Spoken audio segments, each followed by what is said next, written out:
Hey my lovelies पाठाज, कैसे हैं आप लोग? आई होप आप सभी अच्छे होंगे, स्वस्थ होंगे, मैं स्टोरी लाइन को एंजॉय कर रहे होंगे। तो जो कोई भी मेरे चैनल पे न्यू आ रहा है, प्लीज मेरे चैनल को लाइक शेयर सब्सक्राइब करना मत भूलिएगा। और अगर आप लोगों को मेरे स्टोरी लाइन उसके प्लॉट्स पसंद आ रहे हैं तो प्लीज मुझे कमेंट्स करके अप्रिशिएट करना भी मत भूलिएगा। जैसा भी लगे आप लोग को मुझे जरूर बताइएगा। देन चलिए हम इस फैन फिक्शन को स्टार्ट करते हैं। आई होप कि आप लोगों को ये ब्लड लाइन वाली फैन फिक्शन पसंद आएगी। जैसे भी लगे आप लोग प्लीज मुझे जरूर बताइएगा। देन चलिए हम स्टार्ट करते हैं, ओके ना। एक ह्यूज सा मैंसन दिखाया जाता है और ये है वी मैंसन, चाइना का टॉप मोस्ट नंबर 1 बिजनेसमैन वी चांगसे एंड कांगसे सैरन। उनका एक लौता बेटा है और वो है, उसका बेटा ना ही अल्फा है ना ही ओमेगा है, उनका बेटा एक इग्मा है। वो कॉलेज में आज उसका फर्स्ट डे है। वी चांगसे और कांगसे सैरन दोनों बहुत सारे सर्वेंट्स के साथ में डोर नॉक करते हैं, उस रूम में एंटर करते हैं। कांगसे सैरन कंबल हटाकर सोते हुए उस बेटे के बालों को सिलाते हुए कहते हैं, विंग अब तुम्हारी तबीयत कैसी है? विंग अपने डुअल पर्सनालिटी और डुअल फेरोमोन्स की वजह से अक्सर वो वीक रहा करता है, क्योंकि उसकी हम कह सकते हैं कि एनर्जी पावर है वो स्टेबल नहीं होती है और तब तक नहीं होगी जब तक कि उसकी जो रट बोलो या हीट बोलो वो एक बार आ नहीं जाती। दैट्स व्हाई विंग ऐसे ना अंगड़ाई लेते हुए उठता है एंड देन कहता है, मॉम मैं बिल्कुल ठीक हूँ। उसकी मॉम उसके फोरहेड पे किस करते हुए कहता है, बाबा आज आपका फर्स्ट डे है ना? उसके डैड कहते हैं, ये रहे तुम्हारे कपड़े जूते और कार्ड, बट हाँ इसमें लिमिटेड पैसे हैं। तुम्हें पता है ना हम ऐसा क्यों कर रहे हैं? पिंक कहता है, डैड। उसके डैड कहते हैं, मैं नहीं चाहता कि तुम्हें इस बात का घमंड हो कि तुम्हारे पापा मिलेनियर्स है। मैं चाहता हूँ कि तुम्हें ग्राउंड लेवल से सभी चीजें सीखने का मौका मिले। कैसे एक नॉर्मल बॉयज अपनी लाइफ में जीते हैं, रहते हैं, फ्रेंड्स बनाते हैं, मस्ती करते हैं, ग्रुप स्टडीज करते हैं। हम बस इतना चाहते हैं कि तुम्हारे भी फ्रेंड्स हो। विंग विंग कहता है, पर डैड। उसके डैड कहते हैं, मुझे पता है तुम्हारे इस डुअल पर्सनालिटी की वजह से बहुत जल्द तुमसे लोग इम्प्रेस्ड भी होते हैं और तुम्हें छोड़कर भी चले जाते हैं, पर आज से तुम कॉलेज में जाओगे। दैट्स वाई मैं चाहता हूँ कि आज मेरा राजा बेटा एक क्रैंकी फ्रैंकी ड्रेस वेयर करके जाए, इतना बोल करके। और वो उसे दिखाता है, जिसे ड्रेस देखने के बाद विंग कहता है, ओ गॉड डैड मैं ये पहन के जाऊंगा। उसके डैड कहते हैं, ओनली फॉर यही नहीं, किसी को पता नहीं चलना चाहिए कि तुम इग्मा हो। आई मीन कि तुम अल्फा और ओमेगा दोनों हो। तुम आज से तुम्हारी एक ही पर्सनालिटी होने वाली है और वो भी ओमेगा की। तो विंग कहता है, ओमेगा क्यों? मैं अल्फा बन के जाता हूँ ना। तो इस पर उसके डैड कहते हैं, अच्छा अल्फा, क्या तुम्हें सच में अल्फा बनना है? कहता है, इस तरह का बोल्ड ड्रेस दिया है, अगर मैं ओमेगा बन के जाऊंगा सारे लोग मुझे खा जाएंगे नोच के, और मुझे बेचारा नहीं बनना है, ठीक है ना डैड? इसलिए मैं अल्फा बन के जाऊंगा। उसकी मॉम कहती है, हनी जब विंग का मन है कि वो अल्फा बन के जाए तो ठीक है ना। उसके डैड कहते हैं, हाँ वेल जब तुम दोनों ने हाँ कह दिया है तो मैं होता कौन हूँ ना बोलने वाला, इतना बोल करके। और वो कहते हैं, ओके डन। उसी के साथ बहुत सारा ड्रेस वगैरह रख करके वो लोग नीचे आ जाते हैं। थोड़ी देर में विंग ब्लैक जीन्स पूरा फटा हुआ था, एक्सीडेंटल जीन्स, चेन्स लगे हुए थे हिप्स पे आगे से पीछे तक, टी शर्ट आधा अंदर आधा बाहर, जैकेट लेदर वाला, बालों को बहुत ही स्टाइलिश वे में बनाया था, गले में एक हिप हॉप स्टैंड डाला था। पूरी की पूरी पर्सनालिटी उसने एक अल्फा की बना रखी थी। सैंड जो था वो सैंड ब्लॉकर लगा करके उसने अपने इग्मा वाले सेंट को ओमेगा वाले सेंट को ब्लॉक कर दिया था। ओनली फॉर एक ही स्मेल आ रही थी उसकी बॉडी से और वो थी अल्फा वाली। उसकी मॉम आते ही उसकी नजर उतारती और कहती, ओ माय गॉड मेरा राजा बेटा कितना अच्छा है ना। विंग मुंह बनाते हुए कहता, हाँ मेरा राजा बेटा कितना अच्छा है ना। क्या मॉम, मैं कैसे ऐसे पैदा हो गया? इस पे उसकी मॉम कहती है, हमारे इतिहास में ऐसा होता ही रहता है, पहला बच्चा बहुत स्पेशल होता है और तुम हमारे इकलौते बच्चे हो, इसलिए तुम तो और भी ज्यादा स्पेशल हो। ऐसे किसी को लेकर आना है या फिर तुम खुद जाने वाले हो? विंग मुंह बनाते हुए कहता है, डैड ऐसा कुछ नहीं होने वाला है। फिर उसके बाद वो लोग बैठ जाते हैं नाश्ता करने के लिए। इसके डैड कहते हैं, तुम कार यूज नहीं कर सकते हो, तुम अपनी बाइक्स लेकर जाओ। विंग कहता है, ठीक है। इसके बाद विंग अपनी बाइक लेता है, बैग लेता है, हेलमेट लेता है एंड देन वहां से कॉलेज के लिए निकल जाता है। कॉलेज में आते ही बाइक लगाता है, हेलमेट को सिक्योर करता है, चेंजिंग रूम में जाकर के लॉकर में डालता है एंड देन उसके बाद बैग पे वो डाले हुए चल रहा होता है। वीक ना ही पतला दुबला सा फ्रिजाइल ओमेगा था, ना ही एकदम हट्टा कट्टा अल्फा था, ठीक ठाक था जैसे कि होना चाहिए। उसकी टांगे बहुत पतली पतली सैलेंडर थी, कमर बैक से काफी अट्रैक्टिव दिख रहा था, आगे से उसके चेस्ट थोड़े से चौले थे एंड देन वो चल रहा होता है। बहुत सारी लड़कियां विंग को देख रही होती हैं एंड देन फिर से वो अपने काम करने में लग गई हुई थी। विंग जैसे ही क्लास में इन करता है, वहाँ पे बहुत सारे बच्चे थे, बहुत सारे। विंग उन सबको देख के ना थोड़ा सा डर जाता है, क्योंकि विंग इतना ज्यादा भी करेजियस बोल सकते हैं या ब्रेव नहीं है, दैट्स वाई। तो वो उन सबको देख रहा होता है। उसके बाद अपने मन में कहता है, फू विंग हिम्मत से काम लो, क्योंकि ये लोग इतने भी बुरे नहीं हैं। इतना बोलकर वो एक जगह आके बैठ जाता है। उसके बगल में एक लड़की बैठी हुई थी। उसे देखते ही कहता है, हे हाय। वो कहता है, हाय मेरा नाम साओ सिंचेंग है। पिंक कहता है, हाँ तुम ओमेगा हो। कहता है, क्यों, ओमेगा होने में कोई प्रॉब्लम है? पिंक कहता है, कोई प्रॉब्लम नहीं है। साओ सिंचेंग उसे घूर कर देखकर कहता है, मुझे तो तुम्हारे अंदर अल्फा जैसी कोई बात नजर नहीं आ रही है। वैसे हाय, मैं ओमेगा हूँ और मैं एक लड़का ओमेगा हूँ, बट फिर भी मुझे लड़कियों की तरह डस्ट होना, मेकअप करना काफी ज्यादा पसंद है। उसी के बगल में एक और लड़की आकर बैठती है जिसका नाम सेरेना है। आके बैठती कहती है, हे साओ सिंह क्या हुआ तुम्हें? कहता है, कुछ नहीं। फिर कहता है, हे हाय कौन हो तुम? सिंह कहता है, हाय मेरा नाम आई मीन विंग है। तो कहता है, नाम लेने में इतना टाइम क्यों लगा रहे हो? क्या तुम्हारे नाम में कुछ स्पेशल है? विंग कहता है, नथिंग। एक्चुअली में मैं जस्ट यहाँ न्यू ट्रांसफर होके आया हूँ ना, इससे पहले मैं संघाई में रहता था, दैट्स वाई। कहती, ओ हाय तुम क्या अल्फा हो? विंग कहता है, सिरन नहीं। कहती, देख के तो लगता नहीं है, बट फिर भी ओके। और इतना बोलकर तीनों ना ऐसे हैंडशेक करते हैं, देन बैठे हुए थे। उसके बाद कहते, चलो क्लास पे ध्यान देते हैं, बट हाँ एक बच्चे से बच के रहना। तो विंग कहता है, और वो कौन है? कहता है एक बैड एस बॉय। वो एक एसएसआर रेयर ब्लड अल्फा है, थोड़ा सा घमंडी है, एटीट्यूड में है, इंसान को इंसान नहीं समझता है, जो मन में आता है वो करता है। और कहता है, लो शैतान का नाम लिया, शैतान हाजिर। विंग सामने वाले शख्स को देखता है जिसने अपने दोनों पॉकेट में हाथ डाला हुआ था। उसके पीछे वेन चाओ, शुयांग और साथ में जांग चेंग्स और लिली भी थी। वो सब आकर के विंग के बगल वाले सीट पे जाके बैठ जाते हैं उसके पीछे।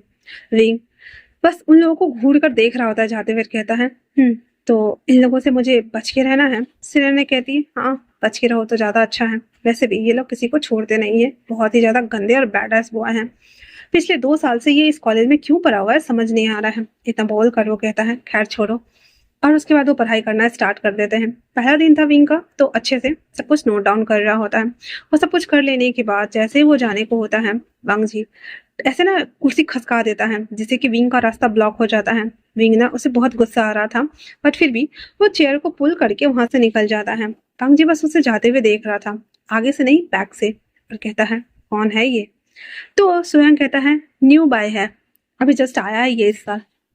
वैसे क्या काम है? इस पे वेंचा कहता है, यार उसकी बॉडी देखिए कितना ज्यादा कूल है ना। इस पे सुयंग कहता है, वो तो अल्फा लगता है देखने में, तो उसकी बॉडी इतनी ज्यादा कूल कैसे हो सकती है? वांग जी भी यही बात सोच रहा था और कहता है, मैं भी यही सोच रहा हूँ। लिली कहती है, जो भी है छोड़ो भी। तो वांग जी कहता है, हाँ छोड़ो। इतना बोलने के साथ ही वो वहां से उठ करके वो लोग कैंटीन में चले जाते हैं। विंग बस ना वांग जी को फिर से ऐसे ना देखता है, क्योंकि वो उसी की तरफ आ रहा होता है, सामने वाले सीट पे जाकर बैठ जाता है। फिर विंग ने अपना सर नीचे झुका लेता है, जिसपे साओ सिंचेंग कहता है, ये सब इतने ज्यादा गंदे लड़के हैं, हम लोग के आसपास आके मंडराते रहते, चलो हम लोग बाहर जाके खाते हैं। तो वो कहता है, ठीक है।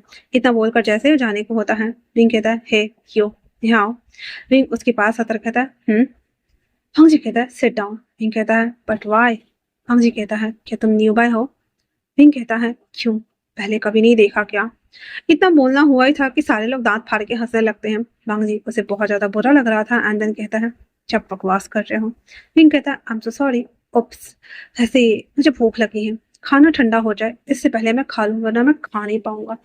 वांग जी कहता है, अच्छा इतना एटीट्यूड? विंग कहता है, क्यों नहीं होना चाहिए, वैसे भी मैं स्टार अल्फा हूँ, तो मैं तो एटीट्यूड में रहूंगा ना। इतना बोल करके वो अपने फेरोमोन्स को रिलीज करने लगता है। वांग जी भी उसके फेरोमोन्स को फील करते ही समझ गया था कि हाँ ये भी एक अल्फा ही है, दैट्स व्हाई कहता है, बंद करो इसे। विंग कहता है, बाय। क्योंकि वांग जी को ना अल्फा होने के बावजूद भी उस फेरोमोन से अफेक्ट हो रहा था वो, एंड देन अलग तरीके से अफेक्ट हो रहा था, दैट्स व्हाई कहता है, बंद करो। विंग कहता है, ओके बाय। इतना बोलकर वो बाहर चला जाता है। बाहर आकर बैठ गया था वांग जी, उसकी आइज पूरी चेंज हो गई थी। बेंचा और श्रेयांक कहते, हे क्या हुआ तुम्हें? वांग जी कहता है, नथिंग। इतना बोलने के साथ ही वो कवर्ड में आके बैठ गया हुआ था, और आकर के अपने आप को इनहेल करते हुए कहता है, इस तरह का स्मेल है, ये मुझे इतना ज्यादा इफेक्ट क्यों कर रही है? और ऐसे बोलते हुए ना बैठा हुआ था बहुत देर तक। उसके बाद जब वो बाहर आता है तो फिर वो अपने लिए खाना लेता है। खाने का मन तो नहीं कर रहा था, खाना पूरा लेकर के डस्टबिन में फेंक देता है एंड देन वापस से बाहर आ जाता है, जहाँ पे सुयांग कहता है, हे ब्रो हम चले क्या? हंग जी ढूंढ रहा होता है विंग को और कहता है वो कहाँ गया? तो इस पे सुयांग कहता है, किसे ढूंढ रहे हो तुम? वो कहता है वही। कहता है छोड़ो भी, चलो हम चलते हैं। इतना बोलने के साथ ही वो लोग क्लब के लिए निकल गए हुए थे। विंग एज यूजुअली कॉलेज गया था। घर आते ही कहता, मामा पापा मैं आ गया। उसके डैड आते हुए कहते हैं, तो आज पहला दिन था, कैसा क्या? पिंक कहता है, बोरिंग। फिर उसके डैड कहते हैं, तुमने दोस्त बनाया? पिंक कह देता है, एक का नाम साउथ इंजन है, वो एक ओमेगा है, एक का नाम सेरेना है और वो पीटा है। तो कहता ठीक है, एक दो और बना लेना। कहता ठीक है देखता हूँ। इतना बोलने के साथ ही वो वापस से अपने कमरे में जाता है, चेंज करता है। चेंज करने के बाद नीचे आता है, जहाँ पे पूरी फैमिली ना खाना वगैरह खा रही होती है। उसके बाद कहता है, डैड मैं थोड़ी देर के लिए बाहर जाऊँ? उसके डैड कहते हैं, पर अपनी आइडेंटिटी का ध्यान रखना। पिंक कहता है, ओके डैड। इतना बोलकर वो वापस से बाइक उठाता है एंड देन क्लब के लिए आ जाता है। क्लब में आते ही उसे वापस से साउथ सिंचिंग दिखता है, जो कि फ्लर्ट कर रहा था बहुत सारे अल्फा के साथ में, जिसे देखते ही विंग कहता है, उप्स ये तो कुछ ज्यादा ही हॉट निकला, इतने सारे अल्फा को एक साथ कैसे घुमा रहा है ये? साउथ सिंचिंग उसके पास आते हुए कहता है, हे तुम भी तो अल्फा है ना, तो बताओ मेरे साथ सोने के बदले में तुम्हें क्या चाहिए? विंग उसे देखता और कहता है, मैं ऐसे काम नहीं करता। तो साउथ सिंचिंग कहता है, कॉलेज लाइफ में ही तो हमें आज़ादी मिलती है, हम जो चाहे वो कर सकते हैं। फिर जब शादी हो जाती है, अल्फा आ जाता है, ये मत करो, ऐसा मत करो, वैसा मत करो, ऐसा मत करो, ये सब ना बकवास चीजें चलती रहती हैं। पिंक कहता है, तुम ये सब क्यों करते हो? साउथ सिंचिंग कहता है, अपने खुशी के लिए, चिक के लिए, क्योंकि मैं चाहता हूँ कि लोग मुझे जाने। तो इस पे विंग कहता है, ऐसे छताकर, वैसे आई एम सो सॉरी पर मुझे इसमें कोई दिलचस्पी नहीं है। साउथ सिंचिंग कहता है, बोआ और तुम बैठो यहाँ पे, मैं अभी आया। विंग वहाँ पे आकर के सॉफ्ट ड्रिंक ऑर्डर करता है, देन वो लेकर के बैठ जाता है। तभी वहाँ पे नी हेसेंग, जो कि वो भी एक बीटा था, आते कहता है, हे हाय। विंग उसे देखकर कहता है, हाय। नी सिंह कहता है, क्या तुम नए हो? विंग कहता है, नी सिंह कहता है, मैं इस क्लब में काम करता हूँ, अगर तुम्हें कुछ चाहिए तो मुझे बता सकते हो। वैसे तुम? विंग कहता है, मेरा नाम विंग है। तो कहता है, तो तुम्हारे फैमिली? विंग कहता है, एक्चुअली में मेरी फैमिली यहाँ नहीं रहती है, तो मैं बता नहीं सकता। मैं मिडिल क्लास फैमिली से हूँ। तो पीछे से साउंड आती है, ओ मिडिल क्लास फैमिली और वो भी इतनी क्लब में एंट्री तुम्हें कैसे मिल गई? जब विंग पीछे पलट कर देखता है तो विंग चाओ उसे मोक कर रहा होता है। लिली आती कहती, हे लिटिल स्पेस, क्या तुम मुझे बताओगे कि इतने बड़े क्लब में तुम्हें एंट्री कैसे मिल गई? विंग अपने मन में कहता है, बस बाउंसर्स को मैंने पैसे दिए। तो फंगजी कहता है, उस बाउंसर को लेकर आओ। तो वो दोनों बाउंसर्स आते हैं और आते ही विंग को देखते हैं, जहाँ पे विंग ने बोला हुआ था कि मेरे बारे में किसी को मत बताना, अरे पैसे रख लो चुपचाप से। तो आते ही उसे देखकर आंखें भरी हो जाती हैं। विंग खड़ा था। फिर वांगजी उसे पूछता है, क्या इसने तुम्हें अंदर आने के लिए पैसे दिए? वो बाउंसर हाँ में सर हिला देता है और विंग उसे चुप रहने का इशारा करता है। वांगजी उस बाउंसर को एक थप्पड़ खींच कर लगातार कहता है, किसी भी एड़े गहरे नत्थु खैरे गली कूचे से आए हुए लोगों को तुम क्लब में एंट्री दे देते हो। विंग कहता है, कहना क्या चाहते हो? वांगजी कहता है, यही, तुम्हारी औकात तो एक विस्की खरीदने की भी नहीं है, और इतने बड़े क्लब में आकर के तुम इस क्लब का हिस्सा बनने वाले हो। तुम अपने आप को देखो, ये ब्रांडेड कपड़े की कॉपी पेस्ट कॉपी की हुई ड्रेस वेयर करके आने से कोई ब्रांडेड इंसान नहीं हो जाता, कोई अमीर नहीं हो जाता। विंग कहता है, तुम्हें कैसे पता कि मैंने कॉपी की हुई है? हाँ जी कहता है, क्योंकि इसकी ओरिजिनल प्राइस 7 लाख है। तुम्हारे पास तो लगता नहीं कि 7 लाख क्या 7 हजार भी होंगे। विंग कहता है, तुम्हें तो वक्त जो उसके पास आ गया था, दोनों फेरोमोन्स को रिलीज कर रहे थे, दैट्स वाई सब लोग साइड हो गए थे। विंग को इतना गुस्सा आ रहा था कि वो अपने इग्मा वाले फेरोमोन्स भी रिलीज करना चाहता था, बट फिर भी वो कंट्रोल करता कहता है, दूर रहो मुझसे। अंश कहता है, नहीं रहा तो क्या करूंगा? Copy paste? हाँ, वैसे तुम्हें बता दूं मैं, कॉपी पेस्ट कि ओरिजिनल कपड़े के डुप्लीकेट पहन लेने से कोई अमीर नहीं हो जाता। ऊपर से इस क्लब में आज दिख गए, नेक्स्ट टाइम से मत दिखना। हाँ तुम यहाँ दिख सकते हो, साथ में वेटर और सर्विसिंग के लिए। इतना बोलकर सब ठहाके लगा के हंसने लगते हैं। विंग कहता है, तुम्हें शर्म नहीं आती? किसी की गरीबी पे ऐसे हंसते हो? वांगजी कहता है, हम अमीर हैं, हम अमीर ज्यादा अल्फा हैं, तो तुम जैसे अगर लोग हमें दिख जाए तो एंटरटेनमेंट तो होना चाहिए ना। इतना बोल करके विंग को और मॉक कर रहा था। नी हिसेंग आते हुए कहता, हे साडा, एंड देन अपना काम करो, इतना बोल करके उसे वहां से खींच कर ले जाता है। वांग जी को बिल्कुल अच्छा नहीं लग रहा था कि इंटरप्शन हो, पर ये क्लब नी हिसिंग के भाई नी मिंजे का था, दैट्स वाई वो कुछ बोल भी नहीं सकता था। नी हिसिंग उसे लेकर बाहर की तरफ आता कहता है, तुमने उन्हें बताया नहीं? कहता है विंग क्या? यही कि तुम अमीर हो। विंग कहता है मैं अमीर नहीं हूँ, मेरे पापा बस वेल्दी हैं, पर उसके जितना तो नहीं है। हाँ उसने सही कहा, मैं 7 लाख की ड्रेस अफोर्ड नहीं कर सकता और ये कॉपी भी है। तो वंग जी पीछे से कहता है, मैंने सही कहा था, तुम बिल्कुल अफोर्ड नहीं कर सकते हो। विंग कहता है तुमसे मतलब अपने काम से काम रखो, इतना बोल करके उस दरवाजा को उसके मुंह पे बंद कर देता है। वंग जी को इतना चिर मचा हुआ था, एक तो क्लास में उसकी इंसल्ट करी थी, अभी जस्ट करा हुआ था। वंग जी वहां पे ऐसे में सिगरेट पी रहा होता है, खड़ा होकर के स्वयं आते हुए कहता है क्या कर रहे हो, चलो अंदर। वंग जी कहता है तुम अभी जाओ, मैं अभी जस्ट आया। उसके बाद वो कहता है ठीक है। नी सिंह कहता है अपने आप को संभालो, और कोई बात नहीं अगर तुमने कॉपी ही वेयर किया हुआ है तो ठीक है ना। इतना बोलने के साथ ही कहता है चलो अंदर चलते हैं। तो जैसे ही डोर ओपन करता है, वहां पे अभी भी वांग जी खड़ा था। फिर उसे देखकर जैसे ही जाने को होता है, वांग जी ने उसका हाथ पकड़ के रखा था। नी सिंह कहता क्या कर रहे हो, छोरो से। वांग जी कहता है बस 1 मिनट बात करनी है, सिर्फ 1 मिनट, कुछ मिसअंडरस्टैंडिंग रह गया है, क्लियर कर लो। इतना बोलकर उसे बाहर लेकर आता है, दरवाजा बंद करता है, दरवाजे पर उसे को पिन करते हुए एक हाथ मारता है दरवाजे पर, कहता है हाँ तो मिस्टर कॉपी कैट, तुम मेरे नर्वस सिस्टम को डाउन कर रहे हो। पिंक कहता है ये तुम्हारी प्रॉब्लम है ना कि मेरी। हंग जी कहता है तुम्हें मुझसे डर नहीं लगता? पिंक कहता है क्यों डरना है तुमसे, सिर्फ इसलिए कि तुम एक अल्फा हो? हंग जी कहता है तुम्हारे जैसे अल्फा से या फिर किसी भी ओमेगा को मैं तो घास भी ना डालूं। पिंक कहता है और तुमसे किसने कहा कि मैं चाहता हूँ कि तुम मेरे ऊपर घास डालो, मैं खुद अल्फा हूँ। हंग जी कहता है वही तो, हमारे बीच कुछ भी नहीं हो सकता है इसलिए। पिंक कहता है तुम अभी मेरे पास आए हो और मुझे लेकर आए हो और तुम ड्रंकन भी हो। वांग जी उसके गालों को ना ऐसे ओ से बनाते हुए कहता है होश में तो तुम नहीं लग रहे हो मुझे, क्योंकि तुम मुझे देखकर सिट्यूस कर रहे हो ना। हाँ तो अपनी औकात में रहो, क्योंकि तुम्हारे 2 कौड़े की औकात है। विंग तो इतना गुस्सा आ रहा था, एक पंच देता उसके पेट में, जिससे वांग जी खांसी करने लगता है और कहता है हाँ मैं अपनी औकात में ही रहूंगा, तुम अपनी औकात में रहो मिस्टर रूड, खड़ूस, एटीट्यूड वाला अमीर ज्यादा। इतना बोल करके कहता है घमंडी कहीं का। एक लात मारने की होता है कि वांग जी उसका टांग पकड़ के खींच देता है, और जिससे कि वो नीचे गिर गया था। वांग जी उसके ऊपर आके चढ़ चुका था। एंड कहता है बहुत हाथ पैर चलते हैं तुम्हारे, हाँ। इतना बोलने के साथ उसके हाथों को क्रॉस करते हुए कहता है मैं करने लगा ना, तुम कहीं के नहीं रहोगे। इन कहता है हटो मेरे ऊपर से। वांग जी उसके फेरोमोन्स की वजह से अफेक्ट हो रहा था, एक तो नशे में था, ऊपर से ये हरकतें कर रहा था, उसे खुद समझ नहीं आ रहा था कि कर क्या रहा है। दूसरा विंग उससे चिढ़ा पड़ा था। हाँ जी कहता है नहीं हटाता हूँ। विंग मजबूरन में उसको अपने थर्ड फेरोमोन्स को रिलीज करना पड़ता है, जिससे कि वांग जी उसके ऊपर बेहोश हो गया था। विंग उसे पलट देता कहता अच्छा क्लब आना बेकार रहा। इतना बोल करके वो वहीं से बैग से ही बाइक की तरफ चला जाता है जहां लगाया हुआ था, और वहां से वो निकल जाता है। वांग जी इधर टल्ली होके पड़ा हुआ था। थोड़ी देर में जब उसके सारे दोस्त उसे ढूंढने के लिए आते हैं, तो वांग जी बैकयार्ड में ऐसे पड़ा हुआ था। नी सेंग देखते हुए हंस रहा था, कहता है अच्छा किया उसने जो भी किया, मजा आया, तुम जैसे लुच्चे लफंगो लोगों के साथ तो ऐसा ही होना चाहिए। सारे लोग दांत पीस कर उसे देख रहे होते हैं। वो लोग वांग जी को उठा उठा करके घर लेकर के आके छोड़ देते हैं। वांग जी इतना ज्यादा बिगड़ा हुआ था कि आते ही सीजन कहते हैं वांग जी ये क्या हरकतें कर ली हैं।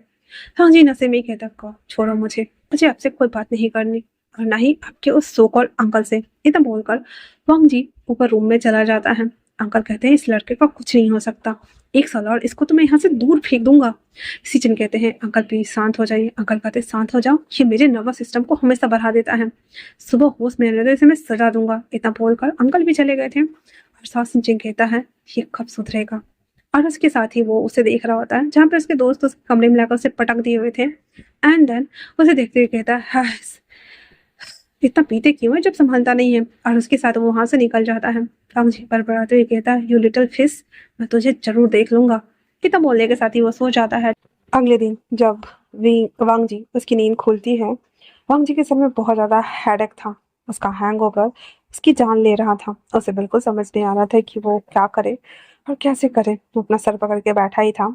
टीचर उसके पास एक बॉल लेकर आते हैं एंड देन कहते हैं ये पी लो, तुम्हारे लिए लाया हूँ।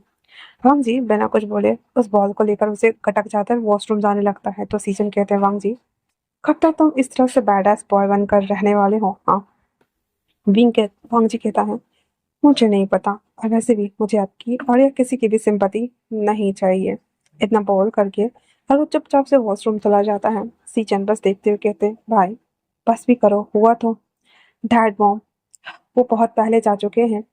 वांग जी अपने मॉम डैड से बहुत ज़्यादा अटैच था। उनके जाने के बाद अंकल ने और सीचन ने उन्हें बहुत संभालने की कोशिश की, लेकिन जो कि वांग जी मॉम से बहुत ज़्यादा ही अटैच था। मॉम के जाने के बाद उसे पैनिक अटैक्स आने लगे थे, एंड देन धीरे धीरे करके वो अपने आप सिक्योर करता चला गया था। इसकी मॉम की वजह से वो किसी से ज़्यादा कभी बात ही नहीं कर पाया था। मॉम के अचानक चले जाने की वजह से वांग जी के अंदर का बगावती बच्चा बाहर आ गया था। हर अंकल उसे किसी न किसी बात पे डांट दिया करते थे या फिर उस तरह से ट्रीट नहीं करते थे जैसे कि उसकी मॉम उसके साथ करती थी।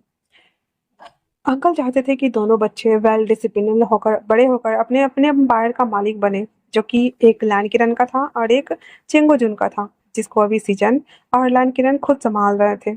बट इस चक्कर में लैन किरण भूल गए थे कि वांगजी छोटा है और उसकी मॉम की जगह कोई भी नहीं ले सकता है, और वो पोम से बहुत ज़्यादा अटैच्ड है। इसी वजह से वांगजी को लगने लगा कि अंकल उससे प्यार नहीं करते हैं, बस उसे हर छोटी सी छोटी गलती पे सजा दे रहे हैं।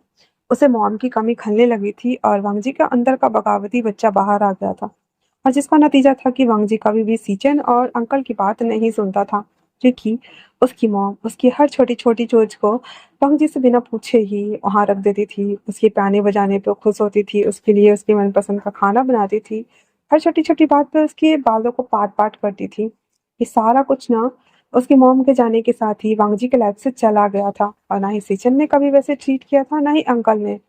तो एक छोटा बच्चा क्या जाने कि उसके अंकल उससे उसके भविष्य के लिए तैयार कर रहे हैं, लेकिन वो छोटे बच्चे के अंदर में इतना ईर्ष्या भर गया था कि हाँ, गग्गा और अंकल बुरे हैं। ये सोच करके वो उससे कटा-कटा रहने लगा, जिसका परिणाम आज था कि वांगजी एक प्योर बैडास बॉय है। ना ही वो अंकल की बात सुनता है, ना ही वो अपने भाई की बात सुनता है। वो बस अपने मन की मर्जी करता है, जो मन में आता है वही करता है।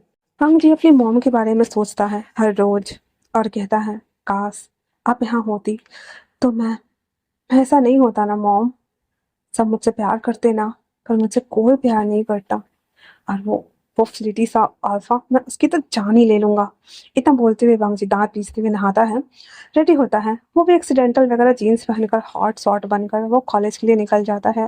वो भी बाइक से आया हुआ था, अपना बाइक लगाता है और विंग की बाइक को टक्कर मारकर गिरा देता है। बेचारे की विंग की बाइक के शीशे टूट गए हुए थे, और विंग की बाइक का ऐसी की तैसी कर दिया था वांगजी ने। उसके ऊपर क्रॉस क्रॉस बना दिया था, स्टैचू वगैरह बना करके चला गया था। वही विंग, जो कि लाइब्रेरी में कुछ बुक्स कलेक्ट करने के बाद जब लौट रहा होता है, तब उसके पास साफ सिंचन आते हुए कहता है, किसी ने तुम्हारी बाइक को ठोक दिया है।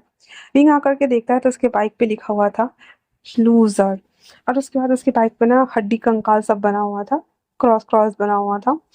विंग कहता है, मैं सीसीटीवी फुटेज में चेक करूंगा कि किसने किया है। साफ सिंचन कहता है, ऑफ कोर्स किसने किया हुआ, जिसके पास ये बाइक लगा हुआ है देखो तो, तुम्हारे बगल में जिसने ये बाइक लगाया होगा। फिर उस बाइक के नंबर पे विंग जो था ना, वो फोन नंबर अपना चिपकाते हुए कहता है, इतने पैसे मेरे फोन मतलब मेरे अकाउंट में ट्रांसफर कर देना मेरे बाइक तोड़ने की खुशी में। अब वो क्लास आ गया हुआ था। उसके जाते ही वांगजी को वो नोट्स मिल गया था। वांगजी के पास वो नंबर था, और वो खुश होते हुए कहता है, तो तुम्हारा नंबर मेरे पास है, कोई बात नहीं, मैं तुम्हें ब्लैकमेल तो कर ही सकता हूँ। इतना बोल करके और वो कहता है, कोई बात नहीं। फिर वो नंबर को सेव कर लेता है ऐसे ही अननोन नाम से, और उसके बाद कहता है, पैसे तो मैं तुम्हें देने से ना रहा।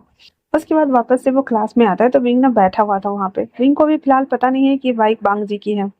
बांगजी आराम से चलते हुए पीछे चला जाता है। विंग वांगजी को देखते ही मुंह बनाने लगता है, क्योंकि उस रात वांगजी ने उसे किस किया था, एंड देन बेचारे वांगजी को उसने कूट डाला था, दैट्स व्हाई। फिर विंग वहां से चुपचाप से अपने क्लास से निकल जाता है। अब ऐसे ही कुत्ते बिल्ली की ना कैट रेस चल रही थी। वांगजी रोज विंग को घूर कर देखता और विंग उसे अवॉइड करता, वहां से चला जाता। फ्रेशर्स पार्टी वाले डे विंग बहुत ही ज़्यादा हॉट लग रहा था।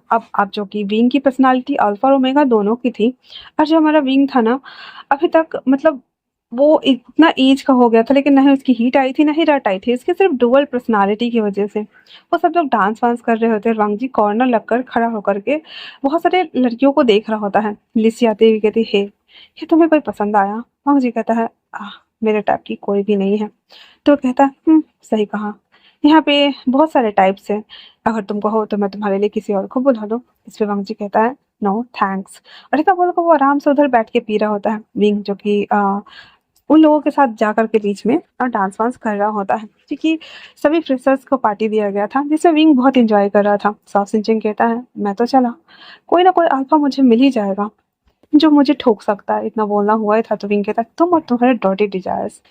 साओ सिंचन कहता है इसमें ही तो मजा है, तुम क्या जानो। इतना बोलते हुए कहता है वैसे मैं ड्रिंक लेकर आता हूँ। विंग कहता है क्या बकवास है, मुझे ड्रिंक नहीं करनी, मैं सॉफ्ट ड्रिंक ही पीऊंगा। सिरेना कहती है मेरा ठीक है, मैं बीटा हूँ और मुझे कोई दिक्कत ही नहीं है। इस पे वो कहता है अगर किसी अल्फा लड़की ने तुम्हें प्रपोज किया तो क्या करोगी। तो सिरेना कहती है तुम्हें कैसे पता कि मुझे लड़कियां पसंद है। इस पे वो कहता है तुम्हारी हरकतों से तुम ट्रांसजेंडर हो, सॉरी मतलब तुमको लड़कियों में जैसे लड़का ओमेगा होता है वैसे लड़की ओमेगा भी होती है, वैसे लड़का अल्फा होता है वैसे लड़की अल्फा भी होती है, तो तुम्हें लड़की अल्फा पसंद है ना। सेरेना मुंह बनाते हुए कहती है ऐसा कुछ नहीं है। वो कहता है हाँ मुझे पता है। और ये बोल करके उससे कहता है अगर कोई तुम्हारे टाइप की है तो जाओ ढूंढ लो। सेरेना कहती है नो थैंक्स।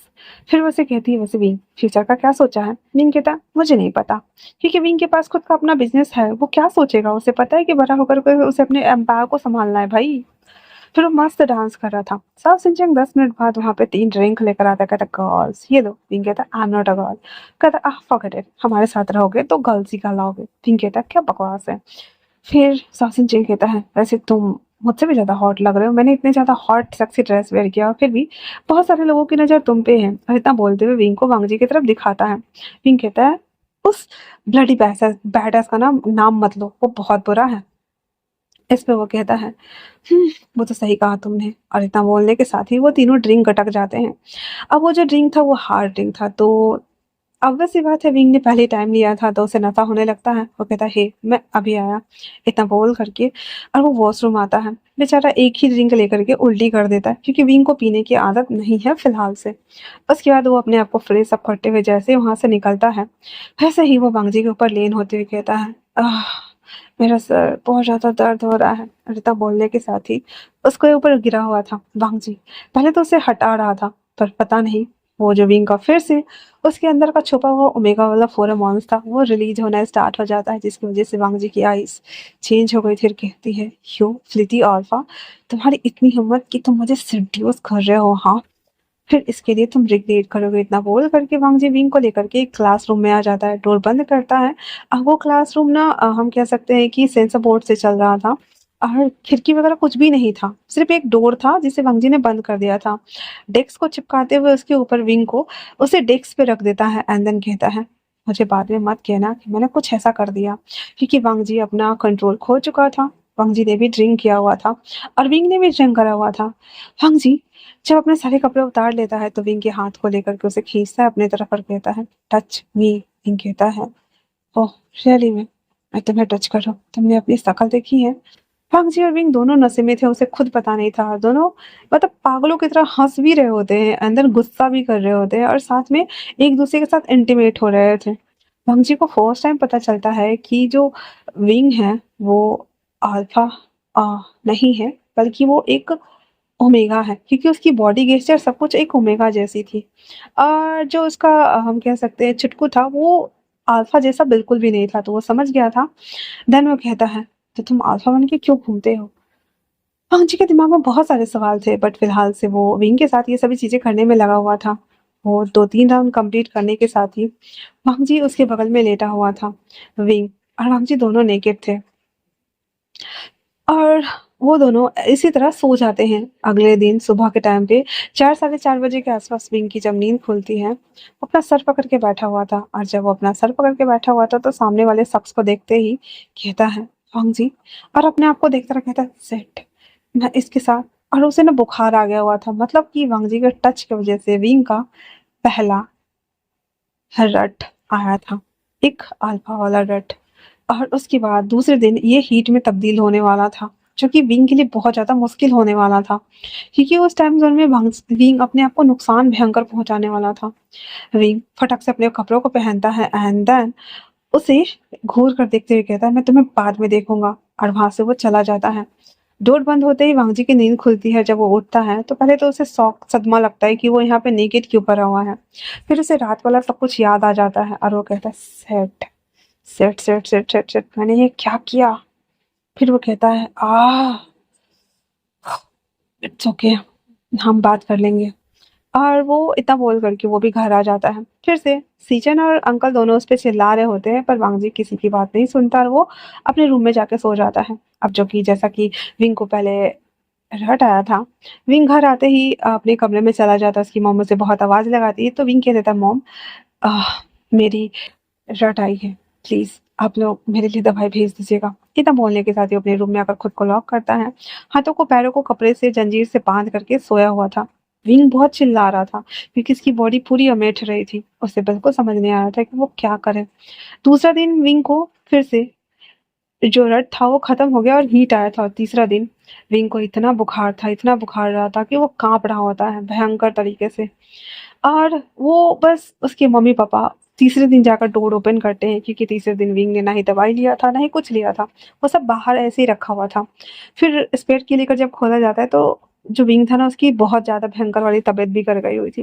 डॉक्टर बुला करके विंग को दवाई वगैरह दे करके उसको सुला दिया जाता है। वहीं दूसरी तरफ वांग जी जब नेक्स्ट डे तो इस कॉलेज नहीं आता है, क्योंकि वो भी थका हुआ था, तो घर आते वो भी सो गया था। तो उस दिन उन लोगों ने बंक कर दिया था। दूसरे दिन जब वांग जी कॉलेज आता है तो वो ना उस जगह को देखता है, तो वहां पे बाइक नहीं लगा हुआ था। फिर वो क्लास में थोड़ा सा वेट करता है, लेकिन वहाँ उस दिन साओ सिंचेंग और ओनली फॉर सिरेना ही आई हुई थी, विंग नहीं था। तो वो किससे पूछे, मतलब कैसे पूछे, उसे कुछ समझ नहीं आ रहा था। उसके सारे दोस्त वांग जी को चिढ़ा भी रहे थे कि डूड तुम उस रात कहाँ गायब हो गए थे, तुम तो दिखे ही नहीं, हाँ किसके साथ थे ये वो। पर वांग जी किसी का आंसर ही नहीं कर रहा था। तीसरे दिन भी विंग नहीं आया था। जी विंग को कैसे ना ढूंढ रहा होता है, लेकिन विंग का कोई अता पता नहीं था। जब साउथ सिंचन जाने लगता है तो वांग जी से कहता है, क्या बात है तुम्हारा दोस्त नहीं आया। इसमें साउथ सिंचन से कहता है, तुम्हें क्या। तो वांग जी कहता है उसे पैसे पेड करने हैं। साउथ सिंचन कह देता है, उसकी तबीयत खराब है वो नहीं आया है। फिर उसके बाद वो वहां से चला जाता है। वांग जी को बिल्कुल समझ नहीं आ रहा था। इस तरह से विंग ना चौथे पांचवें छठे दिन भी नहीं आता है, क्योंकि फर्स्ट टाइम आया था। तो हालांकि 4 दिन में ही खत्म हो गया था, लेकिन वो बिल्कुल सही सलामत था। और तबीयत थोड़ा सा बिगड़ा हुआ था, इसी वजह से पूरे 8 दिन हो गए थे। और इस 8 दिन में वांग जी ना विंग को ढूंढ रहा था, लेकिन विंग कभी नहीं आता है। विंग जिसकी तबीयत और भी ज्यादा बिगड़ रही होती है, उसे बिल्कुल समझ नहीं आ रहा था कि वो इतना जल्दी कमजोर कैसे हो रहा है और क्यों हो रहा है। हाँ उसे पता था कि पहला टाइम ये आया है, लेकिन वो इतना कमजोर कैसे हो रहा है। डॉक्टर उसे बेड रेस्ट लिख देते और कहते हैं आपका बेटा को यहीं रहना है। विंग कहता है बट मॉम मुझे कॉलेज जाना है, मैंने अभी अभी स्टार्ट किया है। उसकी मॉम कहती है छोड़ो कोई बात नहीं, पहले तुम ठीक हो जाओ, उसके बाद तुम कॉलेज बाद में कंप्लीट कर लेना। विंग अपनी मॉम की बात मान लेता है, क्योंकि भाई वो अपने फैमिली का इकलौता बच्चा था, दैट्स वाई। और विंग घर पे ही रहता है। धीरे धीरे करके विंग की तबीयत में सुधार हो रही थी, लेकिन 15 दिन बीत गए थे। सुधार तो हो रहा था, लेकिन विंग को तो वॉमिट जैसा फील होना स्टार्ट हो गया था। एक ठीक हुआ ही था कि दूसरा शुरू हो जाने से इसकी मम्मी पापा बहुत परेशान हो गए थे। और जब डॉक्टर से दोबारा चेकअप करवाया जाता है तो डॉक्टर कहते हैं कि आपका जो बेटा है वो प्रेग्नेंट है। और डॉक्टर को भी लग रहा था कि विंग एक अल्फा है, लेकिन प्रेग्नेंट का बात सुनते ही डॉक्टर शॉक हो गया था और कहता है ये कैसे हुआ, एक अल्फा प्रेग्नेंट कैसे हो सकता है। तब इसके मम्मी पापा बताते हैं कि विंग एक इग्मा है, मतलब कि वो ओमेगा और अल्फा दोनों है। वो किसी को प्रेग्नेंट कर सकता है और खुद प्रेग्नेंट हो भी सकता है। ये सुनकर डॉक्टर कहते हैं ये तो बहुत ही ज्यादा रेयर है, स्पेशल केस है, आपको बेटों को ध्यान रखना होगा। एक तो आपका बेटा इतना ज्यादा कमजोर है, ऊपर से ये प्रेग्नेंट भी है, दैट्स व्हाई। तो हमें फुल चेकअप करना होगा। ये बोल करके विंग को बेड रेस्ट के लिए कह के चले जाते हैं। विंग फूट फूट कर रो रहा होता है, तो उसकी मम्मा कहती है क्या हुआ। विंग फिर सारी बात बता देता है कि उस दिन उसने ड्रिंक किया था, ऊपर से ऐसा कुछ हो गया। उसके पापा उसे कहते हैं हमने तुम्हें कभी भी किसी चीज के लिए मना नहीं किया विंग, हमने जो कहा वो तुमने किया। तुम क्या चाहते हो, तुम इस बच्चे को रखना चाहते हो। विंग कहता है वाह, क्या इसमें इसकी कोई गलती है। तो उसके डैड कहते हैं नहीं, अगर तुम चाहते हो तो कोई बात नहीं, पर फ्यूचर में तुम। विंग कहता है अगर मेरे बच्चे को अपनाने वाला कोई मिल जाएगा तो मैं शादी कर लूंगा पा, वरना मैं आपके अंपायर को संभालना चाहता हूँ, एक अल्फा बनकर। क्या मुझे। इतना बोलकर विंग ना फिर रो रहा था। उसके डैड उसे कहते तुम्हें क्या लगता है, तुम हमारे इकलौते बच्चे हो और तुम्हें हम खो देंगे क्या। नहीं, अगर तुम्हें अपनी गलती के लिए पश्चाताप है फिर ठीक है, पर हाँ तुम्हें अब घर पे रह के ही पढ़ना होगा और उस लायक बनना होगा विंग, वरना तुम बच्चे से भी दूर कर दिए जाओगे। विंग कहता नहीं, मैं पढ़ूंगा और साथ में मैं बच्चे को भी संभालूंगा, उसके डैड चाहते थे कि विंग ना एक वेल डिफेंड बने, क्योंकि ओमेगा को उतनी इज्जत और इतना तवज्जो नहीं दिया जाता है जितना कि एक अल्फा को मिलता है। और कंपनी बड़े बड़े सब कुछ एक अल्फा चलाते थे। बहुत कम ऐसे रेयर केस देखा गया था जहाँ पे ओमेगा हेड हो। दैट्स व्हाई उसके डैड चाहते थे कि जो विंग है ना वो कंपनी संभाले तो एज अ अल्फा होने के नाते अंदर से करेजियस हो, ब्रेव हो, दिखे उसके चेहरे पे। और उसके लिए उसे बहुत मेहनत करनी थी। विंग हाँ करके प्रॉमिस करता है कि अपने बच्चों के लिए और अपने मम्मी-पापा के लिए वो सब कुछ करेगा, क्योंकि उसके मॉम-डैड ने उसे ज़्यादा डाँट भी नहीं लगाई थी और ऊपर से उस बच्चे को एक्सेप्ट भी कर लिया हुआ था। That's why. वहीं दूसरी तरफ वंग जी अब सोच रहा था कि वो आज बात करेगा, कल बात करेगा, परसों बात करेगा, लेकिन 15 दिन से प्लस हो चुका था और विंग कॉलेज नहीं आया था। एक दिन साओ सिंचेन और सेरेना दोनों बात कर रहे होते हैं। अरे यार ये तो बुरा हुआ, वो कॉलेज कैसे छोड़ सकता है, वो चला गया, पता नहीं कहाँ से आया था, कौन था, हम तो उसके बारे में कुछ नहीं जानते। ये सारी बातें ना वो सोच रहा होता है। तो वो कहता है बट वही तो, वांग जी को पता था कि उसने नाइट स्पेंड किया, उसके बाद से ही वो विंग गायब है। उसे बिल्कुल नहीं आइडिया था कि क्या हुआ है और क्या नहीं। वांग जी को ना थोड़ा बुरा भी लग रहा था क्योंकि वो करना नहीं चाहता था, लेकिन विंग के फेरोमोन्स, अब वांग जी ने सोचा तो था कि वो बदला लेगा, लेकिन इस तरह से तो उसने बिल्कुल नहीं सोचा था। दैट्स व्हाई विंग्स चाह रहा था कि वो उससे बात करे। ऐसे करते हुए ना ऑलमोस्ट 1 मंथ बीत गया था। विंग जो था ना वो डॉक्टर के यहाँ से चेकअप करा करके आ ही रहा होता है। वंग जी वो भी डॉक्टर के यहाँ चेकअप कराने आया था, क्योंकि जब उसकी रट आई थी तो तीसरे दिन ना उसे बहुत पेन हो रहा था एब्डोमेन एरिया में, उसे बहुत ज़्यादा सफोकेशन फील हो रहा था। और वो वांग जी की वजह से नहीं हो रहा था, वो विंग की वजह से हो रहा था, क्योंकि विंग को एब्डोमेन एरिया में दर्द हो रहा था। और फिजिकल होने की वजह से विंग को ना वांग जी के और वांग जी का विंग के इमोशन फील हो रहे थे। That's why. तो जैसे ही वो हॉस्पिटल से विंग को निकलते हुए देखता है, उसके पास जाते ही कहता है, "यहाँ क्या कर रहे हो तुम?" हाँ, विंग फटाक से रिपोर्ट को ना छुपा लेता है। वांग जी कहता है, "और हाथ में क्या है?" विंग उसकी तरफ देखते हुए कहता है, "तुमसे मतलब कि मेरे हाथ में क्या है और मेरा हाथ छोड़ो।" इतना बोलकर हाथ छुड़ाता है। वांग जी कहता है, "तुम कॉलेज क्यों नहीं आ रहे हो?" विंग कहता है, "मैं बस ऐसे ही नहीं आ रहा, और कोई मतलब, वैसे भी मेरे बेटा का तबीयत खराब है तो मैं उसके लिए हॉस्पिटल आया था, क्या कोई दिक्कत है?" भांग जी कहता, "तुम ऐसे कैसे भूल सकते हो उस रात हमारे बीच?" नवीन कहता है, "ओ, तो तुम चाहते हो कि उस रात जो हमारे कुछ हुआ बीच में, तो उसको लेकर के मेरे दिल में तुम्हारे लिए इमोशन आने चाहिए, तुम भूल गए हो कि मैं एक अल्फा हूँ?" भांग जी कहता है, "तो क्या ये सब कुछ ऐसे ही था?" विंग कहता है, "वन नाइट स्टैंड समझ के भूल जाओ ना, समझ में नहीं आ रहा है क्या? मुझे तुम में कोई इंटरेस्ट नहीं है।" भांग जी कहता है, "बट तुम्हें इसकी रिस्पॉन्सिबिलिटी लेनी चाहिए।" विंग कहता, "मैं क्यों ले रिस्पॉन्सिबिलिटी? हाँ, तुम हो क्या? एक बैडएस बॉय, तुम्हारी औकात क्या है? तुम कुछ भी नहीं हो।" वांग जी कहता, "ओह वाओ, हेलो, मेरे पास खुद की कंपनी नहीं है, लेकिन कल होकर के मैं अपनी कंपनी का मालिक बन जाऊंगा, क्योंकि मेरे डैड लैंस है, तुम जानते हो ना, लैंस एम्पायर। हाँ।" विंग कहता है, "ओह अच्छा, ठीक है, जब बन जाओगे तब बात करना।" इतना बोलकर जैसे ही जाने को होता है तो वांग जी उसे कहता है, "और तुम क्या हो? दो कौड़ी के कॉपी पेस्ट? हाँ, मैं तुमसे प्यार से बात क्या कर रहा हूँ, तुम्हारे तो पर निकल आए हैं। मैं तुम्हारे लिए वरीड हो रहा था। मुझे लग रहा था कि उस दिन मैंने नशे में कुछ ज़्यादा ही तुम्हारे साथ ज्यादती कर दी। मैं उस दिन से गिल्ट में जी रहा था।" विंग कहता, "ओह रियली?" भक्त जी कहता है, "और तुम्हें बिल्कुल परवाह नहीं हो रही है? मेरे पास फिर भी लैंस एम्पायर है, सब कुछ है, पर तुम्हारे पास क्या है? तुम्हारा ये ड्रेसिंग सेंस देखो और खुद को देखो, इतने लूज कपड़े कौन पहनता है? हाँ, और शक्ल तो देखो 12 बजे हुए, क्योंकि विंग खाना वाना कुछ भी नहीं खा रहा था, बहुत ज्यादा पतला दुबला हड्डी लकड़ा बन गया हुआ था। प्रेगनेंसी के दौरान ऐसे तो होते रहता है। तो वांग जी को पता नहीं था, तो विंग का ना फुल इंसल्ट करते हुए कहता है, "और हॉस्पिटल आए हो जिस ओमेगा के लिए, क्या तुम्हारे पास पैसे हैं? अपने बाप के टुकड़े पे पलते होगे ना, और तुम्हें तो ये भी नहीं पता कि तुम्हारा बाप करता क्या होगा?" विंग कहता है, "वान वांग जी, बस बहुत हुआ, आज के बाद अपना शकल मुझे मत दिखाना। मैं मेरे पास क्या है नहीं है, मैं कॉपी पेस्ट हूँ या फिर मैं भीख ही मांगू तुमसे, उससे क्या?" हाँ, अंशी कहता है, "वही तो, तुम पे रहम करने के बारे में सोच करके मैंने बहुत बड़ी गलती कर दी, तुम उस लायक ही नहीं हो, यू फ्लीटी अल्फा।" इतना बोल करके वो वहां से दांत पीसते हुए चला जाता है। अंशी को बहुत तेज गुस्सा आ रहा था और वो वहां से भाग जाता है। अभी उसको इतना बुरा लगता है और कहता है, मैं सोच रहा था कि कभी मैं तुम्हें बताऊंगा कि मैं प्रेग्नेंट हो गया हूँ, लेकिन मैं तुम्हें कभी नहीं बताऊंगा, क्योंकि तुम वो डिजर्व नहीं करते, you bad S boy, you pi, you ridiculous, you."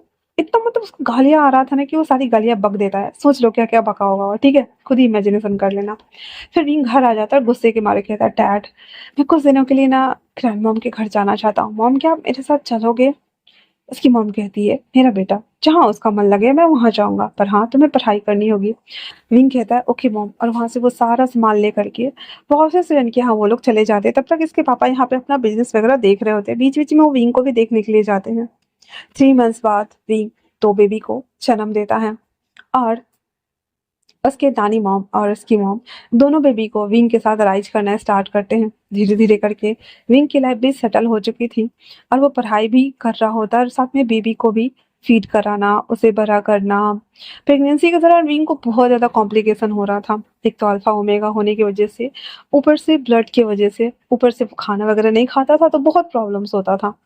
लेकिन अब जा करके विंग को लग रहा था कि उसका जो बेबी उसे मिला है वो बहुत खुश है। उसकी मॉम और उसकी ग्रैंड मॉम दोनों मिल करके दोनों बेबी का नाम युवान और निंगजी रख देते हैं। सारा रिचुअल्स उनकी नानी मॉम ने और उसकी मॉम ने ही पूरा किया था विंग के साथ में मिल करके। विंग को हमेशा से लगता था कि इसके पापा को जानने का हक है, लेकिन जब भी लास्ट जो उन लोगों के बीच में कन्वर्सेशन हुआ था हॉस्पिटल के बाहर, वो याद आते ही ना नवीन को ना गुस्सा आ जाता था, और वो कहता था नहीं मैं उसे कभी नहीं बताऊंगा, ये सोच करके। और वो चुप हो जाता था और अपने आप में लीन हो जाता था, क्योंकि उसे पढ़ना था और वी एम्पायर्स को चलाना था। इधर वांगजी धीरे धीरे करके वो भी कॉलेज वगैरह खत्म करता है। इस बार वो जैसे तैसे करके पास कर गया था। फिर वो ऑफिस जाकर के ऑफिस का काम सीखने लगा था, और वो भी अब ऑफिस संभालने लगा था। वांगजी के लिए उसका सेक्रेटरी सेलेक्ट कर दिया गया था, और वो था क्रेज। वांग जी का कॉलेज के फ्रेंड से और वेंचाओ सुयांग से सबसे रास्ता कनेक्शन वगैरह टूट गया था जब से उसने ऑफिस ज्वाइन किया था। हाँ, वो कभी कभी हैंगओवर अपना उतारने के लिए या पार्टी वगैरह करने के लिए क्लब वगैरह में मिलते थे, जहाँ पे वेंचाओ और सुयांग वगैरह भी मिलते थे। शुयांग को साओ सिंचेंग पसंद आ गया था, क्योंकि उसी रात साओ सिंचेंग और शुयांग के बीच में रिश्ता बन गया था, जिसके बाद साओ सिंचेंग ने तो वन नाइट स्टैंड बोल के मना कर दिया था, लेकिन सुयांग सीरियस था, और वो उसे जबरदस्ती मनाता रहा और लास्टली साओ सिंचेंग मान गया था। वहीं सेरेना लिली को पसंद करती थी, लेकिन लिली बहुत ही ज्यादा बैडास गर्ल थी, दैट्स व्हाई वो उसे अप्रोच करने से डरती थी। लेकिन लिली को कहीं ना कहीं सेरेना से कनेक्शन फील होता था। लिली उसकी कभी कभी मदद भी कर दिया करती थी गलती से, जिस वजह से लिली और सेरेना के बीच में भी रिश्ता बन गया हुआ था। सेरेना जो कि बहुत ही ज्यादा साई थी, लेकिन बहुत ज्यादा हॉर्नी थी, और ये बात लिली को पता थी। दैट्स वाई लिली जब भी उसे वॉशरूम में मिलती है, कहीं भी मिलती, लिली के बॉडी को टच सेरेना को बॉडी को टच करती है, उसे किस करती है, उसे अपनी बाहों में लेती, तो सेरेना को अच्छा फील होता था। तो इस तरह से सबके अपने अपने कपल्स बन गए हुए थे। वांग जी अपने लाइफ में आगे बढ़ चुका था, और विंग भी पढ़ाई लिखाई करने के साथ ही वो भी एम्पायर को संभालने लगा था, जहाँ पे उसकी ग्रैंड मॉम मॉम वापस से बेबी के साथ में विंग के साथ में वापस से आ गए हुए थे विजी। जहाँ पे विंग आज उसका पहला दिन था ऑफिस का। उसके डैड बहुत खुश थे, और उसने विंग को एज अ अल्फा इस कंपनी का हायर सबके सामने में घोषित करते हुए इस कंपनी का सीईओ बना देता है। विंग ने बहुत मेहनत की थी यहाँ तक आने के लिए। उसने 2-3 क्लासेस लिए थे, और ऐसे लोगों से जो कि खुद के बल पे एंटरप्रेन्योर बने थे या फिर स्टार्टअप किया था, और आज वो सक्सेसफुल बिजनेसमैन थे। विंग ने 6 महीने के लिए एक मतलब बिजनेसमैन के अंडर में रह करके ट्रेनिंग भी लिया हुआ था। पूरे 3 साल बाद दोनों बेबी 3 साल के हो चुके थे। जो आज बेबी ना, आज पहला दिन था विंग का। विंग अपनी कंपनी में आते ही सारे एम्प्लॉय के साथ में बातें करता है, कंपनी के प्रॉब्लम्स को समझता है। हालांकि उसके पापा ने कंपनी अच्छे से संभाल रखी थी, लेकिन विंग के लिए टफ टास्क होने वाला था। उसके डैड उसे कुछ प्रोजेक्ट्स देते हैं उसे कंप्लीट करने के लिए। विंग अपनी पूरी जी जान लगा करके इस 2 सालों में उस कंपनी को टॉप 1 पर ला देता है वापस से। हालांकि ये कंपनी हमेशा से टॉप 1 पे ही रहती है। जैसे टॉप 5 होता है ना, तो जैसे कि कभी टॉप 1 पे तो कभी टॉप 2 पे चली जाती थी। लैंस कंपनी जो कि पिछले 10 सालों से नंबर 2 पर थी, वो 3 साल में नंबर 1 पे आ गई थी, वो भी वांगजी की वजह से, क्योंकि वांगजी भी बहुत अच्छा कर रहा था अपनी लाइफ में। लेकिन जब से विंग ने संभाला था, वो वापस से टॉप 1 पे आ गई थी। लेकिन किसी ने भी विंग को आज तक नहीं देखा था, सिर्फ ऑफिस एम्प्लॉय के अलावा किसी ने भी, क्योंकि विंग ने ना ही कभी किसी को इंटरव्यू दिया था, ना ही कभी कुछ। इवन अगर कुछ करना भी होता था तो उसके लिए हान जाता था, और उसकी जगह पे वो सब कुछ करके आता था, और विंग ओनली फॉर कैबिन काम करता था, दैट्स इट। किसी से मीटिंग करना हो या कुछ भी करना, वो सारा का सारा काम विंग का हान ही करके देता था, और कोई भी नहीं करता था, या फिर जांगचेंग करके देता था। जांगचेंग इस कंपनी में उसने कोलैबोरेशन किया हुआ था अपनी कंपनी की तरफ से। और विंग और जियांगचेंग दोनों साथ में ही काम करते थे ज़्यादातर। जियांगचेंग बाहर का काम देख लेता था और विंग ऑफिस का काम देख लेता था। जियांगचेंग या हान मिल करके अपने कंपनी का सारा काम खत्म करते थे, इसलिए विंग को किसी ने नहीं देखा था। लेकिन हर जगह उस अल्फा की चर्चा हो रही थी जो कि इस कंपनी को संभाले हुआ था। हर सिंगल शख्स वी हायर को देखना चाहता था, लेकिन किसी ने भी उसे नहीं देखा था। इवन जियांगचेंग ही ज़्यादातर मीटिंग्स को होल्ड करता था, क्योंकि जो हमारे वी चांगसे थे वो नहीं चाहते थे कि विंग को ना कोई भी देखे या जाने, विंग जब तक पावरफुल नहीं बन जाता है। दैट्स वाई जियांगचेंग ने उसका पूरा साथ दिया था। जियांगचेंग क्योंकि वी चांगसे और यांग फेमियांग दोनों दोस्त थे, दैट्स वाई जियांगचेंग भी एक अल्फा था और उसे विंग के आइडेंटिटी के बारे में पता था कि वो एक अल्फा और ओमेगा इग्मा है, मतलब उसे उसके बारे में पता था। दैट्स वाई वो उसकी हेल्प भी कर रहा था। आज यूजुअली जियांगचेंग उसके पास आता है, आके बैठा हुआ था। विंग अपना काम कर रहा होता है और उसके बाद अपने दोनों बच्चों को देखकर मुस्कुरा रहा होता है। जियांगचेंग मुंह बनाते हुए कहता है, हाँ क्या लगता है तुम्हें जब इसके बाप को पता चलेगा तब क्या होगा? विंग ना ऐसे मुंह बनाते हुए कहता है, उस बैडास को तो मैं कभी नहीं बताऊंगा कि ये बेबी उसके हैं। उसने मुझे मेरे स्टैंडर्ड से तौल दिया था। क्या गरीब इंसान नहीं होते? क्या गरीब ओमेगा ओमेगा नहीं होता? चांगचेंग कहता है, हम जिस सोसाइटी में रहते हैं तो हर कोई सोचता है अपने लेवरेज के बारे में, अपने लग्जरियस लाइफस्टाइल के बारे में, अपने लेवल के बारे में। मे भी शायद वो सही हो। तो विंग कहता है, हाँ मैंने कब कहा कि उसने गलत कहा? मे बी वो उसने बिल्कुल सही कहा, क्योंकि हम अपने स्टैंडर्ड के हिसाब से देखते हैं। पर तुम उसकी बेइज्जती उसके मुंह पर नहीं कर सकते ना, उसे इतना नीचा तो नहीं दिखा सकते ना। अगर मैं उस समय उसके लिए उस स्टैंडर्ड का नहीं था, वो मुझे सीधे कह देता हमारी नहीं बन सकती, हमारे स्टैंडर्ड मैच नहीं करते। मे बी शायद वो बात भी मुझे बुरा लगती, पर इतना तो बुरा नहीं लगता ना। ही बोलकर विंग वापस से काम करने लगा था। तो जियांगचेंग कहता है, तो क्या तुम्हारे दिल में उसके लिए कोई फीलिंग्स नहीं है? विंग कहता है, पता नहीं, मैं उसे देखना भी नहीं चाहता। ये बोल करके विंग अपना ना सर नीचे कर लेता है, लेकिन उसकी आंखों में थोड़े से आंसू आ गए थे, क्योंकि वांग जी ने जिस तरह से उसे बेइज्जत किया था ये विंग को बिल्कुल भी नागवार गुजरा था। दैट्स वाई तो वो वापस से काम कर रहा था। जियांगचेंग कहता है, से बोर्ड मीटिंग है, क्या तुम आओगे? विंग कहता है, तुम जाओ, मैं हान को सेंड करता हूँ पूरा पोर्टफोलियो दे करके। वो हाँ में सर हिलाते हुए वहाँ से चला जाता है। उसके जाने के बाद विंग एक गहरी सांस लेता है, लेफ्ट ड्रॉ खोलता है, उसमें एक डायरी निकालता है। उस डायरी में वांग जी के मैगजीन्स के कटिंग्स थे और इवन बहुत सारे पोस्टर्स थे, पिक्चर्स थे, जो कि विंग ने कलेक्ट करके रखा हुआ था। वो डायरी को वो हमेशा मेंटेन करता था और छुपा के रखता था सबसे। ऐसा नहीं था कि विंग वांगजी से प्यार करता था, नहीं, वांगजी और विंग के बीच में प्यार जैसे कुछ चीज़ थी नहीं वन नाइट स्टैंड के बाद। लेकिन एक होता है ना कि तुम्हारे पास 2 बच्चे हैं और उसके आइडेंटिटी का फादर कोई और है, तो विंग के दिल में ना वांगजी को लेकर के नफरत तो थी पर प्यार नहीं था। लेकिन हाँ, वो उसे एडमायर करता था, क्योंकि वांगजी आज के टाइम जोन में एक सक्सेसफुल कोल्ड हार्ड रूथलेस एक CEO बन चुका है अपनी कंपनी का। वांगजी ने अपनी कंपनी भी संभाली थी, प्लस उसने अंकल के कंपनी को अडॉप्ट कर लिया हुआ था। दैट्स वाई तो वो उसकी सभी चीज़ों को कलेक्ट करके रखता था। लेकिन हर जगह चर्चा का एक ही विषय बना हुआ था, वी एम्पायर का हायर कौन हो सकता है। हर सिंगल शख्स उससे मिलना चाहता था, उसे देखना चाहता था, लेकिन किसी ने कभी भी विंग को नहीं देखा था। विंग ये सारी बातों को सोचते हुए उसकी आंखों से एक बूंद आंसू नीचे गिर जाते हैं और वो कहता है, कैसी डेस्टिनी है, कितना अजीब इत्तेफाक है ना। क्या ये होना चाहिए था?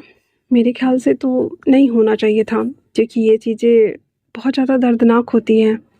अगर मैंने उसे कन्फेस किया या कुछ भी कहा बेबी के बारे में, मे बी शायद वो मेरे बच्चों को मुझसे अलग कर दे। मैं अपने 3 साल का बच्चों को खुद से दूर नहीं कर सकता, मुझे टफ़ डिसीजन लेना होगा। ये सोचते हुए विंग वापस से अपने आप को करेज करता है, अंदर से स्टेबल करता है और उसके बाद वो वापस से काम करना स्टार्ट करता है। इधर जियांगचेंग और हान मिल करके सिर्फ बोर्ड मीटिंग्स को अटेंड करते हैं, जहाँ पे उसने कुछ शेयर्स लैंड्स के भी खरीदे हुए थे। हर बिजनेसमैन एक दूसरे के कंपनी में इन्वेस्ट करता ही करता है। दैट्स है यहाँ से जियांगचेंग ने जो एक अलग कमान और रुख किया था कंपनी का, हान ने उसका पूरा बखूबी साथ दिया था, जिससे कि विंग की कंपनी वापस से टॉप 1 पर आ चुकी थी। अगले इन 2 सालों में जांगचेंग हान का वांग जी के साथ कितना बार उठना बैठना हुआ, इवन जांगचेंग और सीचन का भी कितना बार उठना बैठना हुआ, मिलना हुआ। इस बीच में जांगचेंग और सीचन के बीच में कुछ हॉटनेस तो थी, क्योंकि जब भी जांगचेंग सीचन से मिलता था, दोनों अल्फा होने की वजह से एक दूसरे से फाइट कर लिया करते थे। बट कहीं ना कहीं सीचन जांगचेंग को एक अलग लेवल पे उसे एडमायर करने लगा था। पर जैसा कि पता ही है, एक अल्फ़ा दूसरे अल्फ़ा को कभी बर्दाश्त नहीं करता, जिस वजह से वो हमेशा उस फाइट में लग जाता था और उससे बहस कर लेता था। यहाँ पे इनका नोक-झोंक वाला रिश्ता था। वहीं दूसरी तरफ वांग जी, जिसे कॉलेज के बाद उसने विंग को आज तक नहीं देखा है, लेकिन हाँ, वो जब भी किसी ओमेगा के करीब जाने की कोशिश करता है, उसे अभी भी वो सेंट, वो बेचैनी फ़ील होती है। और हो भी क्यों ना भला, भले ही इन दोनों के बीच में एक ही बार फिज़िकल बॉन्ड बना था, लेकिन जो मूड स्विंग्स और हार्मोनल चेंजेस बेबी के टाइम पे हो रहे थे विंग को, वो भांजी को कहीं ज़्यादा इफ़ेक्ट कर रहे थे, क्योंकि ये सबकॉन्शियस एक बॉन्ड क्रिएट हो रहा था दोनों के बीच में, जो कि दोनों में से किसी को नहीं पता है कि किस तरह की बेचैनी है ये, जिस वजह से वांग जी अब हर बीटा ओमेगा से वो दूर भागने लगा था। वो जब भी कोशिश करता क्लब में या किसी के साथ ऐसे बैठकर हैंग आउट करने के बारे में भी सोचता, तो वो नहीं कर पाता था। उसकी सेंट उसे वॉमिट फ़ील कराती थी और वो उसे दूर कर देता या धक्का दे देता या अजीब व्यवहार करता, जिसकी वजह से वेनचाओ और श्रेयांग उसे पूछते भी कि तुम्हें क्या हुआ है? तुम ऐसे क्यों ट्रीट करते हो ओमेगाज के साथ में? भांग जी का एक ही कोल्ड जवाब था, मुझे ओमेगाज नहीं पसंद। That's why. इतना बोल करके और वांग जी वापस से खुद को टाल करके साइड लग जाता। वांग जी, जिसके पास दौलत, धन, बैज, नंबर 1 टाइकून सब कुछ मिल चुका था, पर वांग जी के पास नहीं था तो एक सुकून, शांति। उस अकेलेपन में वो कुछ तो ढूंढ रहा था, जो उसे नहीं पता था। क्या ढूंढ रहा था, उसे बिल्कुल आइडिया नहीं था। एज यूजुअली विंग और वांग जी को एक दूसरे को छोड़े हुए पूरे 5.25 साल हो चुके थे, पूरे 5.25 साल। इस बीच में ऐसा नहीं था कि विंग ने वांग जी को नहीं देखा था। विंग ने बिलबोर्ड पे वांग जी को देखा था, उसके न्यूज़ को देखा था, वो किस तरह से इंटरव्यू करता, वो सब कुछ देखा था। अब ऐसा भी नहीं था कि वी कंपनी में जो कुछ भी चल रहा था वो वांग जी को नहीं पता था, क्योंकि सारी चीज़ें का कमांड उसके पापा लिए हुए थे। उसके बाद हान लिया हुआ था, और एक्स्ट्रा अगर ज़रूरत पड़ रही थी तो जो हमारा जांगजिंग था वो आके हेल्प करके जा रहा था। लेकिन विंग के बारे में किसी को अभी तक कोई आइडेंटिटी नहीं मिली थी, तो ये एक रहस्य का विषय बना हुआ था और क्यूरियोसिटी भी सभी लोगों को लिए कि क्या चल रहा है इधर, मतलब क्या है ये सब, वाटेवर जो भी है।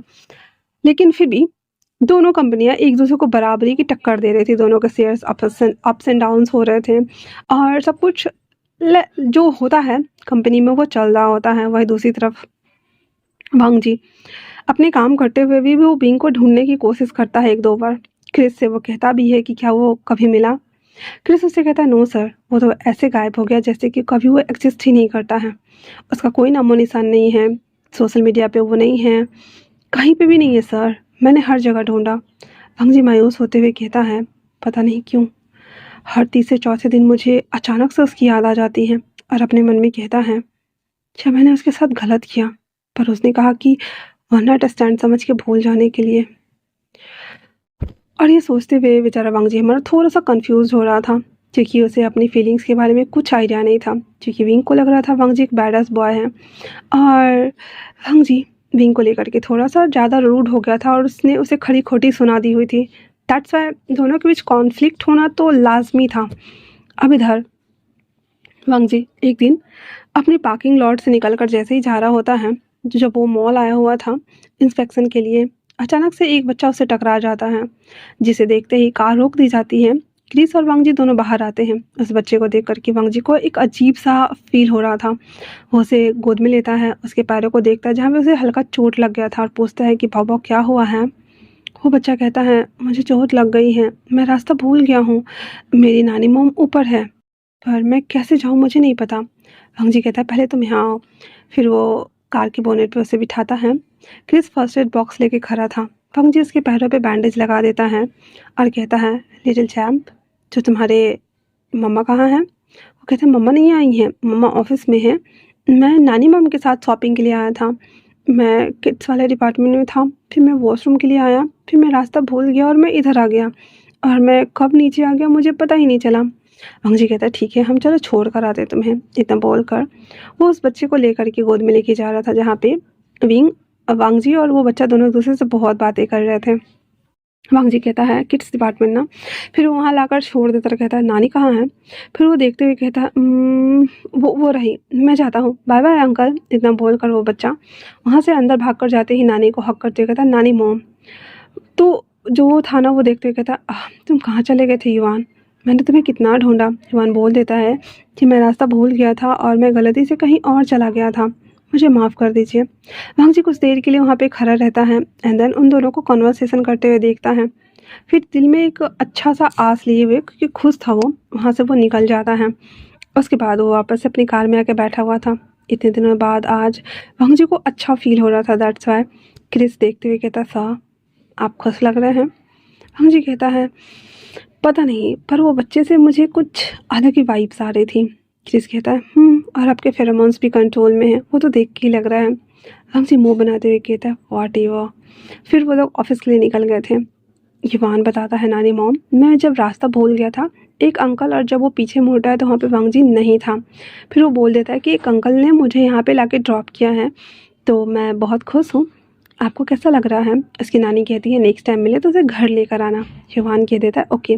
फिर वो लोग घर के कुछ ग्रॉसरी आइटम्स वगैरह ले करके दोनों बच्चे को मॉल घुमाने लाए थे, तो खिला पिला करके घर ले जाते हैं। युवान घर आकर भी बताता है कि उसे एक हैंडसम अंकल ने मॉल में जाके छोड़ा और वो बहुत ज़्यादा खुश है और उसे उनसे दोबारा मिलना है। उन्होंने नानी मॉम के पास उसे लाकर छोड़ा। जो बच्चे की एक्साइटमेंट होती है वो सब उसे बता रहा होता है। विंग बहुत गौर से उसकी बातें सुन रहा था एंड देन कहता है जब नेक्स्ट टाइम मिले युवान तो उन्हें थैंक यू बोलना।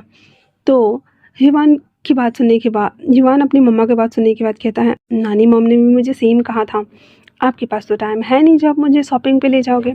तो विंग कहता है तो क्या हुआ, मैं भी आप लोगों के साथ वो सारी चीज़ें अनबॉक्सिंग करने में हेल्प करता हूँ। इतना बोलकर वो सब बैठे हुए थे नीचे और सब अनबॉक्स कर रहे होते हैं। निंग जी आकर गोद में बैठ जाता है, कहता है मम्मा मुझे नींद आ रही है।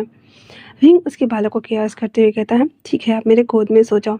निंग जी विंग के गोद में सो रहा होता। युवान उसकी मम्मा नानी मम्मा सब मिल करके सारे बॉक्सेस को अनबॉक्स कर रहे थे। रिवान एक्साइटेड होकर अपने टॉयज़ को देख रहा था। उसकी नानी कहती है इसे जब भी लेकर जाओ टॉय सेक्शन में, टॉयज़ ये चाहिए वो चाहिए वो चाहिए वो चाहिए, हमेशा चाहिए होता है, बताओ मुझे अब क्या करूँ मैं। इस पे विंग मुस्कुराते हुए कहता है मम्मा प्लीज़ रहने दीजिए ना। थोड़ा सा वो सब करने के बाद उसके डैड आते हैं और कहते हैं यहाँ क्या हो रहा है, मैं भी खेलने वाला हूँ। और फिर वो युवान के साथ मिलकर सारे टॉयज़ का एक्सपेरिमेंट कर रहे होते हैं। वहीं दूसरी तरफ उसके डैड कहते हैं विंग ये जब सब कुछ हो जाए और जब बाबू सो जाए तो स्टडी रूम में आओ। फिर वो लोग कहते हैं ओके। फिर सब लोग खाना वाना खाते हैं, क्योंकि युवान अपने खिलौने के साथ खेल रहा था तो वहीं पे बैठ के सब लोग खाते हैं। फिर जब हो जाता है खाना वाना तो विंग युवान को निंग जी को ले जाता है सुलाने। पहले निंग जी सोया हुआ था तो उसे अच्छे से टक करता है, फिर वो युवान को सुलाता है। और उसके बाद वो नीचे आता है कैबिन में। उसके डैड कहते हैं पूरे 5.25 साल 5.5 साल ऑलमोस्ट होने को हैं, तो अब क्या सोचा है तुमने? विंग कहता है किस बारे में? कहता है तुम्हें अब पूरे मीडिया के सामने में आना चाहिए। विंग कहता है जब हमारी कंपनी की सालगिरह होगी तब मैं आ जाऊंगा डैड, आप चिंता मत कीजिए। उसके डैड कहते हैं ये आइडिया भी बुरा नहीं है, मैं चाहता हूँ कि लोगों को पता चले वी एम्पायर का CEO कौन है विंग। और हाँ तुमने सच में इन 3 सालों में ग्रोथ करके मुझे दिखाया है। पहले 3 साल खुद के ऊपर इन्वेस्ट किया, इन 2 सालों में तुमने कंपनी को ग्रो दिया है, तो मैं तुमसे बहुत खुश हूँ विंग। अगर तुम फ्यूचर में किसी के साथ भी अपना शादी करना चाहते हो या लाइफ पार्टनर चुनना चाहते हो तो तुम्हें इसकी आज़ादी मिलेगी, पर हाँ शर्त यही है कि तुम्हें अपनी कंपनी संभालनी होगी, हर हाल में वेल डिपेंड होना होगा, सेल्फ डिपेंडेंट होना होगा और अपनी कंपनी को हमेशा के लिए ग्रो करना होगा। विंग हाँ में सर हिलाते हुए कहता है thank you so much dad. उसके डैड उसके पास आकर गले लगाते हुए कहते हैं जब मैं उस कुर्सी पे होता हूँ तो मैं एक बॉस एक एक हेड होने के नाते तुम्हें ऑर्डर देता हूँ, लेकिन मैं तुम्हें पापा होने के नाते तुम्हें समझाता हूँ जीवन में जब तुम सेल्फ डिपेंड रहोगे, किसी के सामने जब तुम्हें हाथ नहीं फैलानी पड़ेगी तो अल्फा तुम्हारी इज्जत करेगा। बट अगर तुम कुछ नहीं रहोगे एज ए हाउस वाइफ बनकर या कुछ भी बनकर, 100 में से शायद 10 होते हैं जो अपनी ओमेगा को सराखों पे बिठा के रखते हैं, चाहे वो हाउस वाइफ हो, कुछ करे ना करे या फिर कैसा भी हो, पर 90% लोग उन्हें नीचा दिखाते हैं, उन्हें कमज़ोर समझते हैं और एक बेड बॉमर एक नौकर के अलावा ज़्यादा कुछ नहीं समझते। मैं नहीं चाहता कि ज़िंदगी में कभी किसी को पता चले वी एम्पायर का हायर इग्मा है या फिर ओमेगा है, और उसे कमज़ोर समझ के नीचा दिखाए, दबोचे और इस एम्पायर को ख़त्म कर दे। विंग, इस कंपनी को खड़ी करने में मैंने, मेरे फादर ने, सबने बहुत पसीना बहाया है। इसकी बागडोर तुम्हारे हाथ में है बाबा। अगर मैं स्ट्रिक्टली तुम्हारे साथ बिहेव करूँ तो मुझे माफ़ कर देना, लेकिन हाँ, तुम खुद को साबित करो कि तुम ये कर सकते हो एज अ अल्फ़ा होने के नाते। विंग हाँ में सर हिला देता है और उसके बाद कहता है, डैड मैं समझता हूँ, मैं भी चाहता हूँ कि मैं आपके लिए, अपने बच्चों के लिए, इस घर के लिए, सभी के लिए जो हमारे साथ काम करते हैं, हम पूरी टीम जो है उन सब के सेफ्टी सिक्योरिटी का ध्यान में रखते हुए कंपनी को ग्रो करें। Thank you so much dad, मुझे ग्राउंड लेवल से, बेसिक से सिखाने के लिए। Thank you and I love you. इतना बोलते हुए वो उसे गले लग जाता है और कहता है, रहा बात मेरे विजुअल होने या ना विजुअल होने की, तो मैं कंपनी की जिस दिन हमारी सालगिरह होगी उस दिन मैं सबके सामने ज़रूर आऊँगा डैड। इतना बोलते हुए बाप बेटे दोनों भरत मिलाप कर रहे होते हैं।